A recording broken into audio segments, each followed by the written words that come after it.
एक नदी के किनारे जंगल था। उसमें एक लोमड़ी रहती थी। वो नदी में पानी पीने जाया करती थी। नदी में एक मगरमच्छ रहता था। एक दिन लोमड़ी नदी में पानी पीने आई तो मगरमच्छ ने उसकी टांग पकड़ ली। लोमड़ी घबरा गई तो उसने चतुराई से काम लिया। वाह मामा, टांग की जगह लकड़ी पकड़ ली। मेरी टांग तो यह है। लोमड़ी की चतुराई काम कर गई। मगरमच्छ ने लकड़ी समझकर लोमड़ी की टांग छोड़ दी।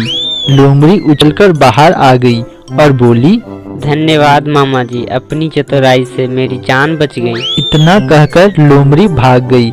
मगरमच्छ मुंह ताकता रह गया।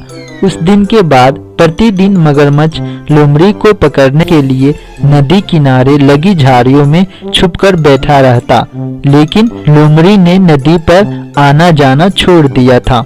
परेशान होकर मगरमच्छ ने एक उपाय सोचा। क्यों ना लोमड़ी को पकड़ने के लिए जाकर उसकी गुफा में छुप जाऊं। लोमड़ी कहीं भी होगी, गुफा में तो जरूर आएगी। यही सोचकर मगरमच्छ लोमड़ी की गुफा में जाकर छिप गया। शाम को लोमड़ी आई तो उसे गुफा की ओर जाते हुए रास्ते में किसी के पंजों के निशान दिखाई दिए। गुफा में जरूर कोई छुपा है, चालाकी से काम लेना चाहिए। लोमड़ी गुफा के मुंह पर आकर जोर से बोली, मैं आ गई गुफा में, बहुत देर से बाहर खड़ी हूँ।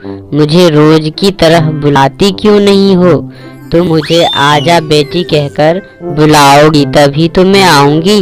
लोमड़ी की यह चतुराई भी काम कर गई। मगरमच्छ ने प्यारी सी आवाज में कहा, आजा बेटी।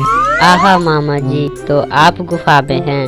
अब आप ही गुफा में आराम कीजिए, मैं कहीं और जाकर सो जाऊंगी।